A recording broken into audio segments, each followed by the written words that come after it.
My sister tried to copy every detail of my wedding, but made it fancier to make mine look cheap. So I gave her a wedding she won't forget. It started when I got engaged in March. My boyfriend Jake proposed at our favorite coffee shop. Nothing fancy, but it was perfect for us. I called my sister Megan right away because we'd always been close, or so I thought. She seemed happy for me, asked about the ring, the proposal, everything. I should have noticed how she kept steering the conversation to wedding planning details. 2 weeks later, she announced she was engaged too. Her boyfriend of 8 months had suddenly proposed. Fine, people get engaged all the time. But then things got weird. I picked a date for next October. She picked the Saturday before mine. I found my dream venue, this little garden space outside the city. She booked the botanical gardens 20 minutes away.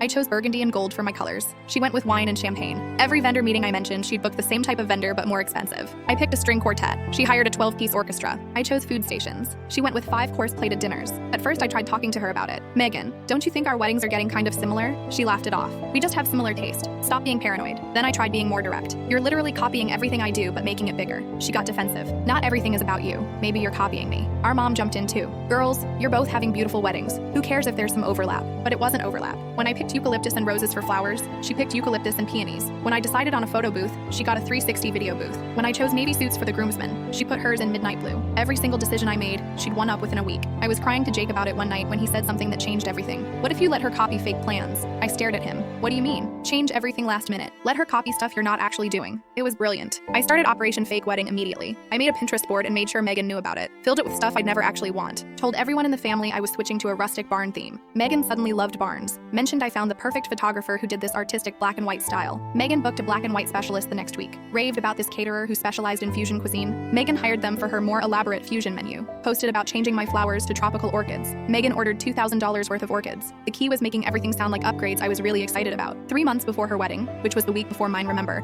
I executed the final phase. I called vendors I knew she'd been consulting. Hi, just checking you got my sister Megan's final payments? She mentioned she was using you because I recommended you. They'd confirmed she had indeed hired them based on my supposed choices. Then I'd casually mention, oh good, because I actually decided to go in a totally different direction months ago, but she really fell in love with those ideas when I was considering them. The wedding week arrived. Megan had her barn wedding with tropical orchids, black and white photography, fusion cuisine, and a midnight blue and champagne color scheme that made no sense together. She kept asking me the day before her wedding why I wasn't at the barn venue preparing. What barn venue? I asked. You said you switched to a barn. That was 6 months ago when I was brainstorming. I've been planning my real wedding this whole time. Her face went white. But I saw your Pinterest. My decoy Pinterest? Yeah, I made that when I realized you were copying everything. The best part was during her reception when guests kept asking why she'd chosen such random elements that didn't match. Her mother-in-law literally asked why she'd picked a barn when she'd never mentioned liking rustic themes before. Meanwhile, my wedding the next weekend was exactly what I'd originally wanted. Garden venue, burgundy and gold, string quartet, food stations, simple, elegant, actually coherent. Megan couldn't even complain because that would mean admitting she'd been copying me the whole time. She still brings up sometimes how stressful her wedding planning was, how nothing turned out quite how she'd imagined. That's so weird, I always say. Mine was exactly what I envisioned from day one.